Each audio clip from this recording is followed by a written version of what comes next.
Banyak cerita manis dan haru selama kunjungan Paus Fransiskus di Indonesia. Kunjungan Paus bukan hanya sekedar kunjungan keagamaan, namun membawa dampak terhadap hubungan diplomatik antar negara Indonesia dan Vatikan.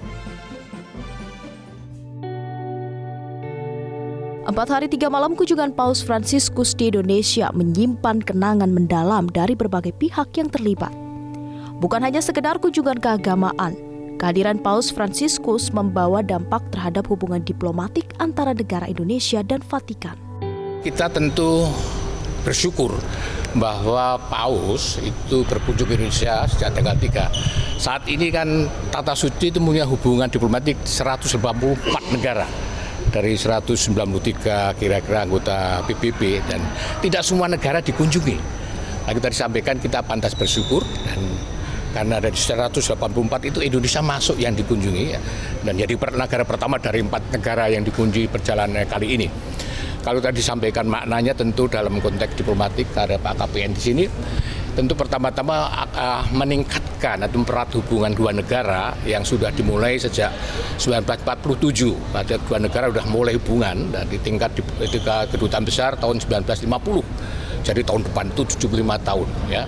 Tapi yang bagi kita semua perlu berbangga bahwa 2 tahun setelah Indonesia merdeka, Tata Suci juga mengakui bahwa kemerdekaan Indonesia. Banyak cerita manis dan haru selama kunjungan Paus Fransiskus. Umat yang berbondong-bondong menunggu rombongan Paus di pinggir jalan, berebut minta diberkati, hingga sekedar ingin melihat secara langsung sosok pemimpin tertinggi Gereja Katolik ini. Seorang ibu sampai menangis terseduh-seduh karena haru usai dirinya dan anaknya diberkati Paus secara langsung. Saya dari jam 1. Dari jam 1? Iya, saya dari Paroki Pamulang. Saya tinggal di daerah Pamulang. Oke. Ini Bu, sini sama siapa aja kayaknya rame nih Bu? Ini ada saudara saya dari Flores, langsung dari sana mau pengen ketemu Paus. Oke. Nah, kenapa Bu nggak ke GBK malah di sini? Karena saya nggak dapat tiket. Oke. Karena ada kuota. Oke. Tapi pasti itu harus. Karena kapan lagi saya bisa ketemu Paus? Iya, excited banget karena sangat luar biasa. Sampai mereka dengan usia 88 sampai di Jakarta. Di sini Ibu bareng sama siapa untuk menunggu di HI ini Bu? Adik saya. Ini nggak ke GBK karena nggak dapat tiket atau seperti apa? Sebenarnya saya dapat tiket, cuman karena saya habis sakit, jadi mendingan saya nunggu di jalan nggak apa-apa. Bahkan tak hanya umat dari Indonesia, namun juga dari luar negeri. Salah satunya Kate. Okay, Kate, so you're from the Philippines? Yes, we are from the Philippines, but we have been living here in Indonesia for 5 years already. So you're here with your handsome son? Yes. Hello, say hi first. And then, can I know what is your purpose to stay here in this kind of weather that, it's quite hot here? Yes. Can you explain to us? Yes, so we are Catholics, and of course, being Catholics, it's important for us to see the Father, see the Pope, because he's the head of the Catholic Church. And I want this to be an experience for my son. We are practicing Catholics, and this is very important for us. We just think that, he came all the way here to Indonesia, and he's not in 100% health, but still he made the effort to come here. Okay. So I think it's just good for us and right for us to meet him, to show effort also that we want to see him. Paus Fransiskus memang selalu menyempatkan diri bertemu dan memberkati anak-anak. Tak terkecuali Meru, seorang anak penderita kanker otak saat berkunjung di acara sekolah Seokurentes di Geraha Pemuda Katedral. Kami tidak menyangka Meru mendapatkan kesempatan yang sangat besar dan sangat mungkin dinanti sama semua orang, terutama dengan kondisi Meru yang saat ini. Kami percayakan dan kami pasrahkan semuanya sama Tuhan Yesus, tapi kami berharap ada mukjizat dan jika memang diizinkan melalui tangan Paus dari berkatnya tadi diberikan pada dia. Di sana, Paus juga bertemu dengan puluhan anak-anak dari berbagai latar belakang budaya, ras, hingga agama. Pemirsa, dalam kunjungan Paus Fransiskus ke Geraha Pemuda yang masih ada dalam satu kompleks dengan Gereja Katedral Jakarta, Paus Fransiskus ini menyempatkan diri untuk berbincang dengan puluhan anak-anak.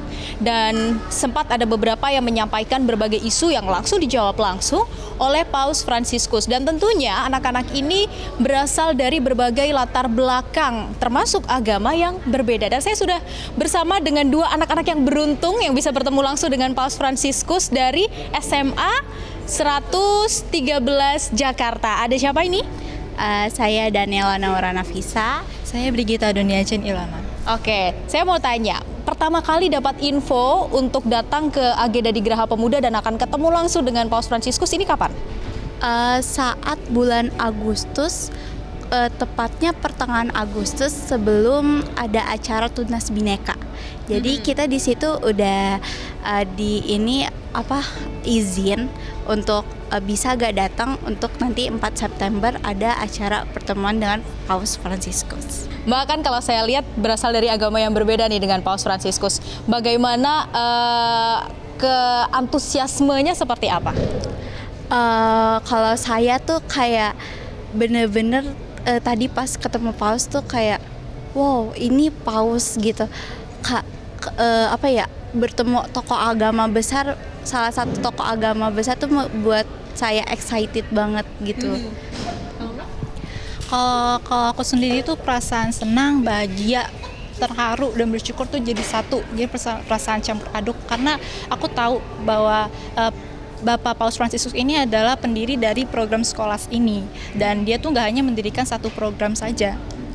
Bertemu pemimpin tertinggi Gereja Katolik tentu menjadi hal yang tak akan terlupakan seumur hidup. Meski Misa Agung di Gelora Bung Karno hanya diperuntukkan bagi umat yang sudah memiliki tiket masuk, namun banyak umat yang nekat datang meski tak memiliki akses, hanya sekedar ingin melihat Paus Fransiskus secara langsung. Datang kemari bersama ini satu keluarganya? Ya, dengan rekan kerja. Oh, rekan kerja. Untuk mengunjungi, untuk mempertemukan kita melihat Bapak Suci kita, Paus Fransiskus. Dapat gelangnya tidak, Pak? Oh, kita tidak sempat ambil. Tapi tetap datang kemari ya. Tetap datang kemari. Ya. Nanti mau melihat Bapak Paus lewat di sini ya. Betul. Jingle Viva Il Papa yang artinya selamat datang Paus menggaung memenuhi stadion utama Gelora Bung Karno.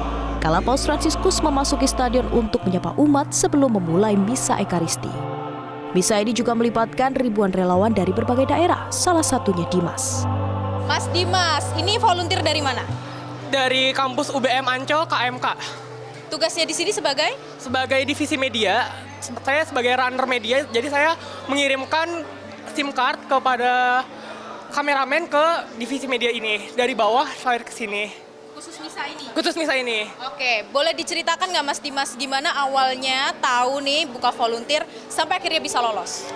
Awalnya dapat pengumuman dari kampus, habis itu saya iseng daftar, dan puji Tuhan aku terpilih, habis itu dan aku dihubungin oleh Diandra, PT Diandra, dan diseleksi, diinterview oleh PT Diandra, apakah bersedia untuk melayani dengan sepenuh hati, dan saya bersedia karena ini adalah pengalaman seumur hidup saya. Tadi sempat bertemu secara dekat? Iya, saya bertemu dengan Paus secara dekat dan berikut videonya. Oke, boleh ditunjukkan videonya. Ini di mana?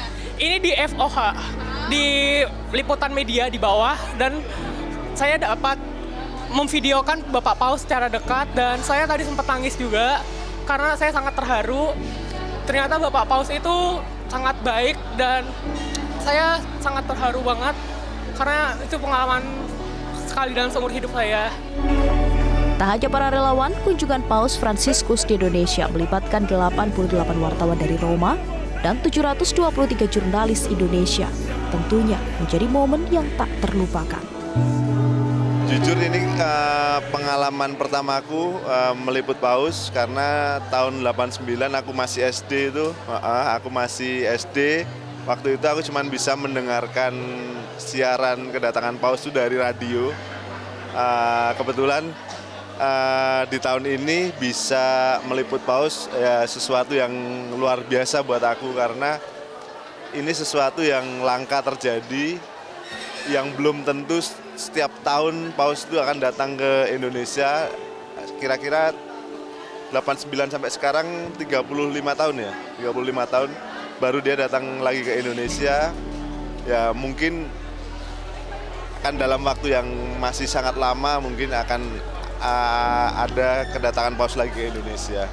Memang ini menjadi suatu pengalaman yang menarik ya pemirsa bagi semua pewarta atau wartawan yang berhasil untuk mendapatkan ini ID card yang tentunya perlu diverifikasi terlebih dahulu secara berlapis dari Vatikan, kemudian dari Pas Pampres dan juga pihak-pihak lainnya. Sampai akhirnya kami bisa ada di sini di agenda puncak kunjungan Paus Fransiskus di Indonesia, yakni Misa Ekaristi di Gelora Bung Karno.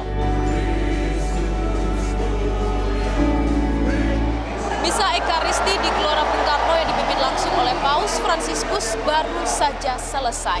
Kalau saya boleh sedikit menggambarkan, tentunya haru, ada beberapa umat yang menitikkan air matanya, dan kalau boleh jujur juga pemirsa, saya pribadi pun juga merasa ini merupakan misa paling hikmat yang pernah saya ikuti, dan ini merupakan misa dengan bahasa Latin pertama saya.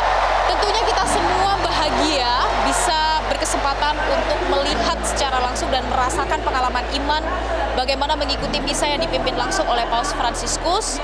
Sekaligus ini menandakan bahwa perjalanan apostolik Paus Fransiskus di Indonesia sudah selesai, karena setelah ini Paus Fransiskus akan melanjutkan perjalanannya ke Timor Leste, Papua Nugini terlebih dahulu, Timor Leste, kemudian Singapura, dan kembali ke Vatikan. Misa Ekaristi di Gelora Bung Karno bersama Paus Fransiskus menjadi momen pamungkas yang berhasil membuat haru umat Katolik tanah air.